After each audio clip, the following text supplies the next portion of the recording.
네, 안녕하세요. 어제 오늘 계속 그 검색어 1등이 조선일보 손녀입니다. 네. 그죠?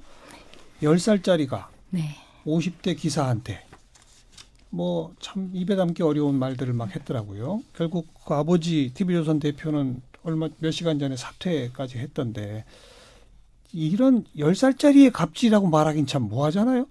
이게 집안 분위기, 회사 분위기 전체의 갑질 아닙니까 이게? 어떻게 보세요? 그러게 저는 개인적으로 뭐 분노가 치밀어 오른다기보다 약간 서글퍼지더라고요. 글쎄요.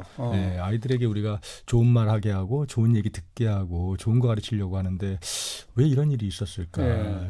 좀 궁금하기도 했습니다. 궁금해요? 네. 10살짜리가 어디서 봤으니까 이런 소리 하지 않겠어요? 그랬을 것 같아요. 저 충분히 그럴 것 같습니다. 그래서 제가 이건 10살짜리의 무슨 갑질이라기보다 그 집안 분위기, 회사 분위기 전체를 상징하는 거 아니냐, 그럴 수밖에 없는 거 아닙니까? 아무래도 조직 분위기가 많이 영향을 미쳤겠죠. 네. 그러니까 저희 직장합질 119에 들어온 제보들을 살펴보면요. 예. 그 아버지가 그 작은 회사에 그 자녀들을 취업시켜가지고 부녀 간의 갑질을 그렇게 하는 사례들이 많이 있어요. 아니, 대한항공이 가장 그 맞아요. 모녀 간의 맞습니다. 그 대표적인 케이스 아닙니까? 예, 맞습니다. 예. 참 잘 납득이 안 돼요, 상식적으로. 자, 오늘 본격적으로 어떤 얘기 해볼까요? 네. 네, 말씀하세요. 지난 방송에서 저희가 직장갑질 지수를 발표한다고 이제 말씀을 드렸는데요. 예. 이게 최근에 이제 저희가 발표를 해서 알아봤더니 대한민국 갑질 지수가 평균 35점에 달하는 것으로 나타났습니다. 대한민국 직장 갑질 지수 네. 35점. 네. 그럼 낮은 거 아니에요? 네, 낮다기보다는요. 정상인 회사는 0점이 나와야 정상이고요. 네. 왜냐하면 문항들이 그러니까 다른 나라랑 했을 때 평균 60점인데 우리는 35점이 아니고. 네, 맞습니다. 하나도 없어야 되는데 35나 나왔다, 그 말이다. 네, 맞습니다. 네. 왜냐하면 문항이 이제 상사가 본인 업무를 직원들에게 전가 강요한다. 아니면 업무 시간 외에 카카오톡, 문자 등으로 SNS로 업무 지시를 한다라는 이런 내용이기 때문에 항목이 네, 0점이 나와야 정상입니다. 네, 근데 무려 35점이 나왔다. 네. 어떻게 평가하시는 거예요? 그러니까 이제 그 보통 이제 근로기준법, 산업안전보건법, 뭐 남녀고용평등법 이런 법 위반 항목이 많아요. 네. 저희가 질문한 게 68개 항목인데요. 예. 그다음에 현행법 위반은 아니지만 지금 법사위에 계류 중인 직장 내 괴롭힘 금지법 위반 항목들이 있고요. 예. 사실은 다 불법이거나 위법한 거기 때문에 예. 10점 미만이 나와야 그나마 좀 괜찮은 거고, 그렇지 않고 10점이 넘었다 그러면 갑질 좀 있는 회사, 20점 넘었다 그러면 갑질 좀 상당한 회사, 30점 넘었다 그러면 갑질 굉장히 심한 회사고요. 40점이 넘었다 그러면 제가 보기에는 저기 근로감독관을 빨리 부르든지 회사를 그만두시든지 해야 되지 않을까, 이렇게 생각하고 그런데 있습니다. 대한민국 평균이 35니까 평균적으로 갑질이 심하다, 그 얘기네요. 네, 맞습니다. 이거는 그 68개 항목? 네, 그거를 맞습니다. 어떤 샘플링으로 어떤 사람을 대상으로 어떻게 조사한 겁니까? 이제 68개 항목을 통해서요. 저희가 이제 직장인들 이제 무작위로 해서 1000명을 대상으로 1000명. 네, 조사를 한 그건 거고요. 뭐 업종이나 지역이나 이런 거 다 안배하고? 네, 골고루 해서 예. 네, 저희가 조사를 한 내용이고요. 예. 이제 평균이 이제 35점인데 아주 심각한 갑질이 이제 한 17개 항목에서 유독 더 높게 나타났습니다. 17개? 네. 그게 어떤 것들입니까? 이제 보시면 구체적으로 보면은 네, 이제 뭐 취업 규칙을 개시하지 않는다는 등의 이제 뭐 근로기준법 위반 항목들도 있었고요. 예. 네, 차별 괴롭힘 부분에서도 굉장히 높게 나타났었습니다. 예. 네, 그리고 뭐 아까 말씀드린 것처럼 업무 외에 사적인 일들을 지시하는 일들 이런 것도 있었고요. 그런 게 다 40점을 넘은 것들이에요? 예, 그렇습니다. 17개 항목. 예. 그중에 1등, 제일 높은 점수를 받은 게 뭡니까? 그 이제 제일 높게 나온 점수 그 항목을 오늘 소개해드리려고 하는데요. 네네. 네, 이른바 이제 채용 사기라고 하는 내용입니다. 채용 사기? 네. 어떻게 한다는 거죠? 간단하게 말씀드리면 이제 채용 공고와 실제 근로 조건이 다른 거를 얘기를 하는데요. 공고를 보고 찾아갔더니 아니더라. 네, 맞습니다. 예. 예로는 이런 거죠. 정규직 채용이라고 알고 갔는데 알고 봤더니 비정규직, 뭐 1년짜리 계약직이었다. 예. 라든지 아니면 급여가 원래 공고에 나갔던 것보다 훨씬 낮은 수준의 네, 급여를 지급하더라 이런 내용입니다. 예. 아니 우리가 흔히 말하는 직장 갑질은 뭐 신체적 언어적 폭력이나 뭐 잡무시키고 뭐 이러는 건데 이거는 갑질이 아니라 사기 아니에요, 정말로? 네, 이게 사기적인 성격이 있는데요.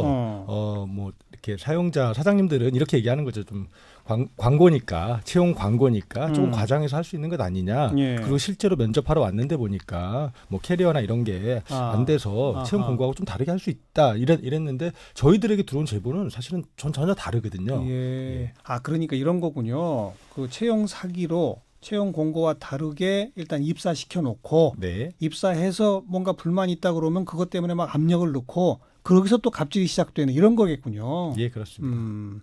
직장 갑질 119에 문을 두들기신 택배기사 한 분, 이런 바로 채용 사기의 케이스라고 하는데요. 전화로 잠깐 말씀 듣겠습니다. 안녕하세요.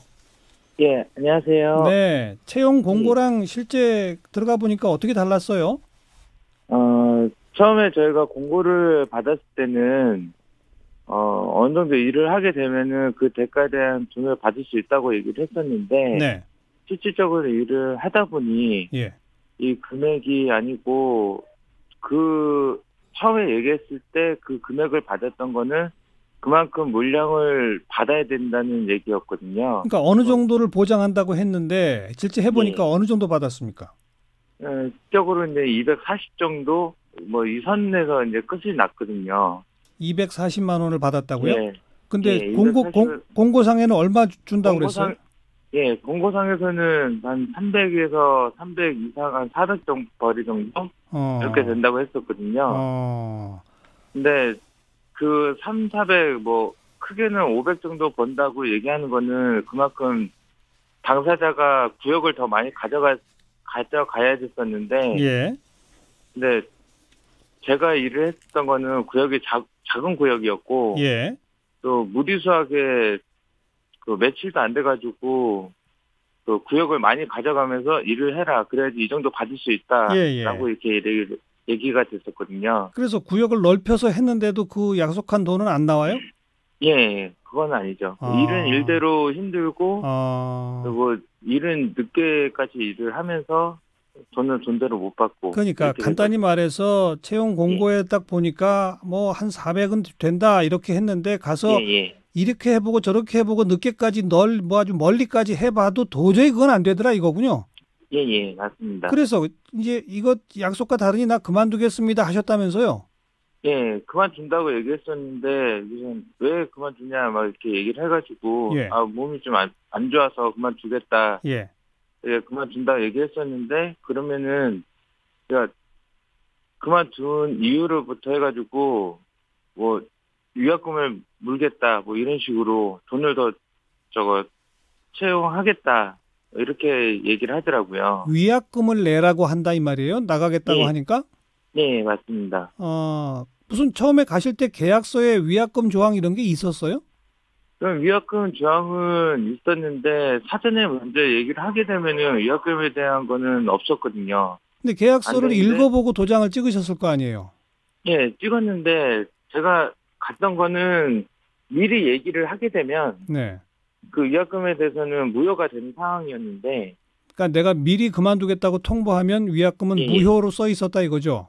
예. 근데 계약서와 전혀 다르게 위약금 내라고 했다? 예, 맞습니다. 그래서 직장갑질 119에 도움을 요청해서 문제가 해결됐습니까? 예, 해결은 잘 됐습니다. 네. 어떻게 해결됐어요? 예, 일단 좀 시간을 좀 많이 길게 됐는데 그 119 갑질 그 도와주신 분께서 여기저기 이제 도움을 이제 얘기하고 여기 뭐 노동부나 공정위 쪽으로 이제 얘기를 해가지고 일단 진행 한번 해보고 하라고 해서 여기저기 많이 도움을 많이 받아가지고요. 그래서 위약금 없이 그 회사는 그만두고 지금은 다른 회사로 옮기셨나요? 예, 다른 회사로. 알겠습니다. 하고 있습니다. 네, 말씀 감사합니다. 예, 안녕히 계세요. 그 실제로 도움을 어떤 식으로 주셨고 어떻게 해결됐는지 조금만 더 부연 설명해 주시면. 일단 이분은 롯데 택배 대리점의 채용 공고를 보고 하신 거고요. 본인이 차량을 구매한 것도 아니고 회사 차량을 네. 이용해서 택배를 한 거예요. 예, 예. 그러니까 근로자로 볼 수 있는 항목이었죠. 그렇죠. 그런 사안인데요. 위약금을 이제 3개월 전에 얘기하지 않으면 그 3개월 전에 그만두겠다고 얘기하지 않으면 그 하루에 얼마씩 이제 위약금을 물게 해서 거의 1,000만 원 넘는 위약금을 물게 된 상황이었어요. 근데 계약서에는 어떻게 써 있었어요? 계약서는 그렇게 써 있습니다. 근데 이분들이 일단 굉장히 복잡한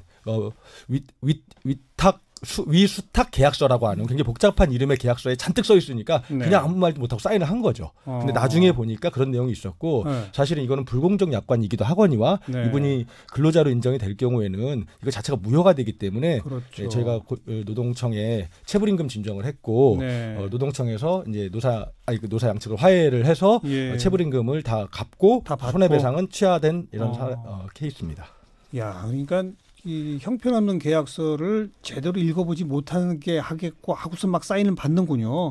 그리고 법적으로도 사실은 별로 효과가 없는 내용까지 그 계약서에 써놓는군요. 그러니까 사실은 이분들의 목적이 뭐냐면 실제 손해배상을 1,000만 원 이렇게 물게 하는 게 목적이 아니라 계속 다니게 하는 거죠. 네, 그것도 있지만 진짜 그만둔다고 하면 줄 돈 있잖아요. 체불임금. 체불임금을 안 주려고 네. 퉁치려고 하는 게 목적이 많습니다. 네. 그리고 공고상에는 뻥튀기를 해놓고 그렇죠. 실제로는 그게 불가능하게 해놓고. 지금 특히 택배가 심각한데요. 알겠어요. 롯데택배, 한진택배 이런 데들이 굉장히 심각합니다. 네. 또 다른 사례 소개할 게 있습니까? 네, 학원 강사분 사례도 있었는데요. 채용 공고에는 4시부터 한 6시간 정도 근무하는 조건으로 월 200만 원을 지급하겠다고 했었던 공고였는데요. 예. 근데 실제로 들어가 보니 140만 원 가량밖에 나오지 않았고 동료 중에는 더 적게 100만 원 정도밖에 안 나오는 예. 그런 경우도 있었고요. 예. 네, 근무 시간도 원래는 4시부터인데 2시부터 나오게 하는 등 네, 당연히 이제 연장 근로수당을 지급하지 않고요. 예. 네, 이런 식으로 공고하는 다른 근로 조건으로 일을 하게 했었던 사례가 있었습니다. 거기에 항의하면은요. 이제 항의를 하면서 이제 그만두겠다라고 했더니 웃기지 말아라. 네, 싸가지 없게 그러지 말아라. 이렇게 얘기를 하면서 계속 그렇게 나오면 우리도 법대로 처리하겠다. 이렇게 네, 대응을 했었던 법대로 사례입니다. 하겠다는 게 무슨 말이죠? 한마디로, 회사가 법적으로 옳은가요? 그건 아니고요. 한마디로 이런 거죠. 계약이 있는데 그 계약을 다 채우지 않았으니 우리는 너에게 손해배상을 청구하겠다. 이렇게 나오는 건데요. 근데 실제로 이거는 이제 별로 소용이 없는 게 근로자에게는 이제 근로기준법상 뭐 퇴사를 할 때 미리 예고해야 되는 그런 조항은 없거든요. 네. 네, 퇴사의 자유가 있고 그다음에 정말 그 손해배상을 청구를 하려면 사용자가 직접적으로 그 구체적인 손해를 입증을 해야 됩니다. 근데 이 부분에서 굉장히 이제 다들 입증을 못하는 경우가 많기 때문에 예. 네, 소용없는 경우가 많죠. 자, 우선 첫 번째. 보통 이런 근로계약을 맺을 때 계약서에 사인을 하는데 언제부터 언제까지 1년 예를 들어서 그렇게 네. 사인을 하잖아요. 예. 그렇게 사인 내가 했다 손 치더라도 네. 그만둘 권리가 있다. 네, 있습니다. 사전에 꼭 통보해야 할 의무가 있는 게 아니다. 네, 뭐 근로계약서에 이제 한 달 전에 통보하도록 적혀 있는 경우는 있어요. 그럴 경우에는 이제 좀 문제가 달라지지만 네. 그런 게 없다라면 그리고 충분히 그러니까 1년짜리 네. 계약서를 내가 했다 하더라도 네, 맞습니다. 그 얘기네요. 네. 언제든 그만둘 권리가 있고 네. 그걸로 인해서 내가 무슨 손해배상 책임을 지는 건 아니다. 네, 실제로 구체적인 손해가 발생했으면 그 부분에 대해서는 배상할 수는 있지만 회사가 그걸 분명히 입증해내야만 한다. 네, 맞습니다. 근데 지금 오늘의 논제인 네. 채용 공고랑 다른 점 이거는 어떻게 법적으로 우리가 책임을 물을 수가 없는 거예요? 사실 이제 모르시는 분들이 많은데요. 이거와 관련된 법률이 있습니다. 이제 채용 절차의 공정화에 관한 법률이라는 건데요. 채용 절차의 공정화. 네. 예. 말 그대로 이제 채용 절차의 공정성을 확보해서 구직자의 권익을 보호하겠다라는 취지의 법률입니다. 예. 네, 상시 근로자 30명 이상인 사업장에 적용되는 법률이고요. 이제 사조에 거짓 채용 광고 등의 금지라고 해서 구인자는 구직자를 채용한 후에 정당한 사유 없이 광고에서 제시한 근로조건을 근로자에게 불리하게 변경해서는 안 된다라는 정황이 있고 이 규정을 위반하게 되면 500만 원 이하의 과태료를 부과하도록 되어 있습니다. 그러니까 채용 공고보다 못한 조건을 내가 따지면 네. 내가 거기에 대해서 보상받는 건 없고 네, 그렇죠. 이걸 고발했을 때 네. 조사해봐서 정말 문제가 있어도 네. 500만 원 이하 과태료다. 네. 아이고 너무하네요. 근데도 그래도 이 법이 있으니까 다행인 게요. 예. 이 법이 30인 이상 사업장 시행된 게 작년 1월입니다. 작년 1월부터요. 예, 그러니까 그 전까지는 아예 없었어요. 아예 없었기 때문에 이렇게 채용 사기를 해도 어디 처벌 조항이 없어서 네. 속수무책이었는데 이제는 어쨌든 과태료라 하더라도 실제 뭐 알바몬이나 알바천국 이런 채용 사이트에 올라온 광고와 실제로 내가 회사 입사했는데 받은 게 다르다라고 하면은 이 법의 위반으로 회사를 걸 수 있기 때문에 조금 어디다가 고발해야 됩니까? 이런 경우는 노동청에 해야 되는 거죠. 노동청에. 네. 그럼 노동청이 조사해서 그런 위반 사례가 드러나면 500만 원 이하 과태료. 네. 그러니까 이걸 무기로 내가 이제 채용 공고를 보고 찾아갔는데 실제 얘기를 들어보니까 사실과 다르더라. 그러면 인사 담당자한테 당신네 내가 고발하겠소. 이렇게 하면 되겠네요. 네, 맞습니다. 여태까지 그걸 모르고 그냥 속수무책으로 당했다 이 말이 그러군요. 법도 없었고. 네. 맞습니다. 네. 근데 바로 이런 이 채용 사기 그리고 채용 사기 이후에 채용된 걸 빌미로 따져도 자꾸 오히려 협박하고 하는 이런 게 갑질 지수가 제일 높았다.